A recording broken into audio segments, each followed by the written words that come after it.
Hello दोस्तों, आज हम थोड़ा सा इंडिया के हेल्थ इंफ्रास्ट्रक्चर पे ध्यान दे लेते हैं क्योंकि कोरोना वायरस के सिचुएशन में इंडिया का जो भी कुछ सिस्टम फेल हुआ तो वो हेल्थ इंफ्रास्ट्रक्चर फेल ही हुआ है। और इस किसी भी चीज़ के फेल होने के कोई बहुत कारण होते हैं, जो पहले जो कि एकदम से कोई चीज़ फेल नहीं होती, उसका कोई सिस्टमेटिकली वे पे ही फेल होता है। तो इसलिए हम थोड़ी सी ग्लांस लेते हैं अपने हेल्थ सेक्टर के, इंडिया के, और उस पर उसको पढ़ने की थोड़ी कोशिश करते हैं। There are some things which form basic needs, without this basic needs one cannot realise its potential. हम सबको पता है कि कुछ ना कुछ हर एक बंदे की बेसिक नीड होती है। जैसे एजुकेशन एक बेसिक नीड है, वैसे ही एक हेल्थ भी एक बेसिक नीड है। अब सभी की एक बेसिक नीड है हेल्थ। अगर किसी की हेल्थ ही नहीं सही होगी तो वो कुछ बढ़िया काम कर ही नहीं पाएगा, अपने जो हाईएस्ट पोटेंशियल है उसको रियलाइज़ ही नहीं कर पाएगा।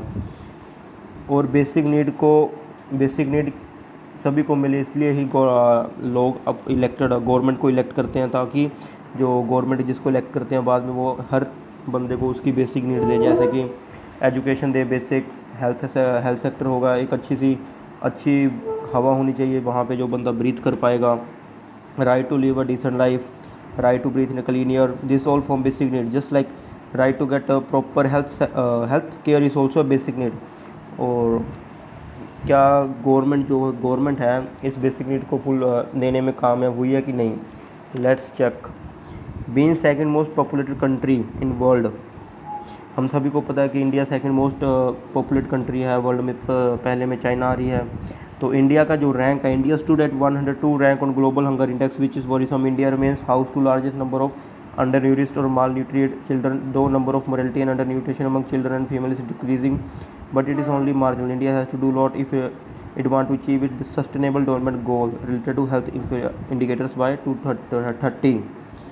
और इसमें हमको पता है कि इंडिया का जो रैंक है 102 रैंक है ग्लोबल हंगर इंडेक्स में, जो कि बहुत ही बेकार रैंक है। इंडिया का बहुत पीछे चला गया रैंक। और इंडिया में अंडर न्यूरिस्ड चिल्ड्रन है, जो वो उनकी जो संख्या है चिल्ड्रन की वो बहुत ही ज़्यादा है। ऑलमोस्ट इंडिया में ही सबसे ज़्यादा बच्चे अंडर न्यूरिस्ड पाए जाते हैं या माल न्यूरिस्ड पाए जाते हैं, जिनमें एक बेसिक असेंशियल न्यूट्रिशन की कमी होती है। हालांकि इंडिया ने कई स्कीम्स की हैं, जैसे पोषण अभियान हो गया, तो ऐसे कई मिड डे मील्स वगैरह को और थोड़ा सा स्ट्रॉन्ग किया, जिससे कि एक प्रॉपर न्यूट्रिशन फूड दिया जाता है किड्स को या बच्चों को। बट ठीक है, थोड़ा बहुत इंक्रीज़ हुआ है अपने अच्छे मतलब माल न्यूट्रिस्ट या अंडर न्यूट्रिशन चिल्ड्रन की जो संख्या है वो डिक्रीज़ हुई है, पर वो कुछ खास इतनी ज़्यादा भी डिक्रीज़ नहीं हुई है। एक नीति आयोग का हेल्थ इंडेक्स पे हम थोड़ा सा नज़र मारते हैं, वहाँ पे केरला टॉप कर रहा है। केरला में ज़्यादातर हेल्थ जो इंडिकेटर्स हैं वो काफ़ी अच्छे पाए जाते हैं पूरे इंडिया में। And UP remains at bottom. UP की जो पॉपुलेशन है वो ही बहुत ज़्यादा है, तो इसका कारण ये तो बनता ही है। देन फर्स्ट ऑफ ऑल हम कुछ ऐसे चीज़ें पढ़ते हैं जो कि अगर गवर्नमेंट ले तो हेल्थ इंफ्रास्ट्रक्चर बढ़िया बन सकता है। इसको हम अपनी आंसर राइटिंग में भी यूज़ कर सकते हैं। ये मेरा खुद का ही आंसर है वैसे, तो इसलिए first of all WHO World Health Organisation has recommended doctor to population ratio to be 1/1000। World Health Organisation उन्होंने बोला कि एक डॉक्टर 1000 पेशेंट को देखना चाहिए या 1000 बंदों को देखना चाहिए उसको। बट इंडिया में क्या डॉक्टर टू पॉपुलेशन रिमेंस कितनी है? एक डॉक्टर 1500 बंदों को देख रहा है। तो ये हमें क्लियरली बताता है कि इंडिया में डॉक्टरों की कमी है, क्वांटिटी है जो डॉक्टरों की वो काफ़ी कमी है। तो सबसे पहले तो गवर्नमेंट क्या काम करेगी? डॉक्टर्स के जो नंबर हैं उनको इंक्रीज़ करें। Larger part of India population mainly about 70% resides in rural, so there is urgent need in strengthening our primary health centre which is the first contact of doctor and patient. जो primary health centre होता है, एक होता है primary health sector, एक तो है secondary, एक होते हैं टर्शरी या स्पेशलिस्ट सेंटर बोल देते हैं। प्राइमरी हेल्थ सेंटर वो होता है जहाँ पे कोई भी पेशेंट होता है वो सबसे पहले जब डॉक्टर को मिलता है। जैसे मान लो किसी का अगर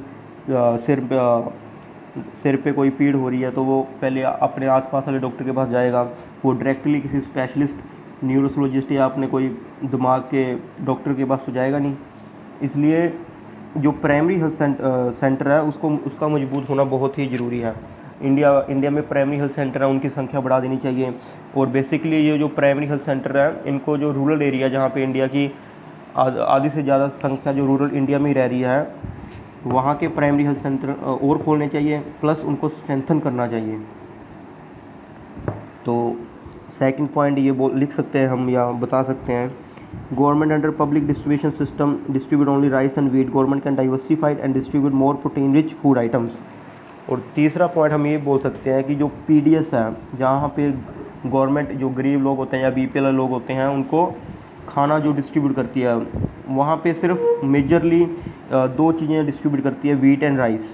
अब हमें भी पता है सारे प्रोटीन या अपने हमें जो अच्छे अच्छे न्यूट्रिएंट्स हैं वो सिर्फ राइस और वीट से नहीं मिल पाते, इसलिए गवर्नमेंट को थोड़ा सा डाइवर्सिफिकेशन करनी चाहिए, दाल, शुगर, वीट, राइस या कुछ और थोड़े से ग्रेन्स डिस्ट्रीब्यूट करने चाहिए पीडीएस में, ताकि जो गरीब लोग हैं वो उनका सेवन कर पाएँ और उनकी हेल्थ काफ़ी बढ़िया हो जाए।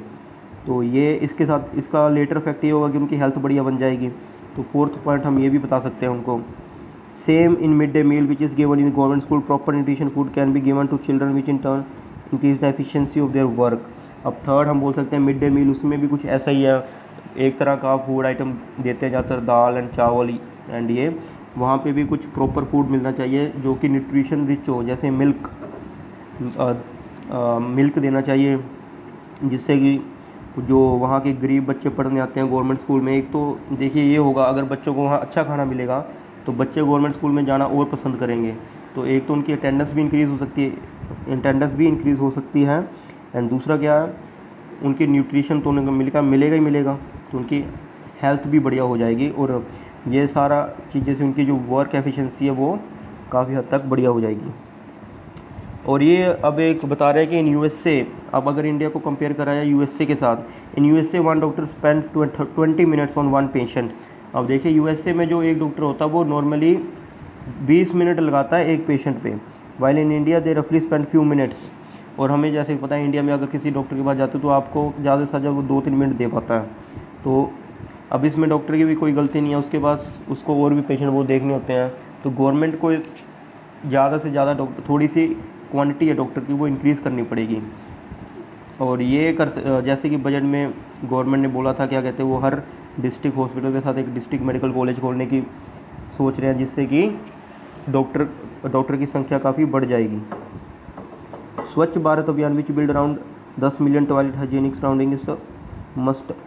जैसे हमें पता स्वच्छ भारत अभियान है वो काफ़ी एक सक्सेसफुल अभियान रह चुका है, जिसमें कि 10 मिलियन टॉयलेट ऑलरेडी बन चुके हैं। और अगर ये टॉयलेट्स बन रहे हैं तो उनसे डायरेक्टली हाइजीन है जो वो बढ़िया होगा, डायरेक्टली हाइजीन बढ़िया होगा तो हेल्थ लोगों की अपने आप बढ़िया हो जाएगी। और एक पिछले साल ही पार्लियामेंट में एक बिल आया था नेशनल मेडिकल कमीशन बिल, जो कि रिप्लेस करना चाहता था इंडियन काउंसिल ऑफ मेडिकल को नेशनल कमीशन के साथ, नेशनल मेडिकल कमीशन बॉडी के साथ। और वो बॉडी ये बोल रहे थे कि वो अब आने वाले टाइम में वो बॉडी कमीशन देखेगी कि मेडिकल हॉस्पिटल्स, मेडिकल कॉलेज में एडमिशन कैसी हो रही हैं, और वो देखें थोड़ी सी और अच्छी तरह से देखेंगे कि इंडिया का मेडिकल सिस्टम किस दिशा में जा रहा है।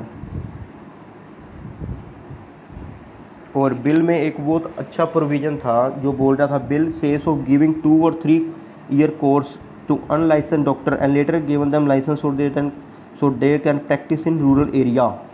जो हमें पता है अनरजिस्टर्ड डॉक्टर होते हैं या अनलाइसेंस डॉक्टर होते हैं, वो अपनी प्रैक्टिस करते हैं, खुद दवाइयाँ देते हैं, पर हालांकि वो अनरजिस्टर्ड होते हैं या अनलाइसेंस होते हैं, इसलिए उनको पूरी डीप नॉलेज भी नहीं होती।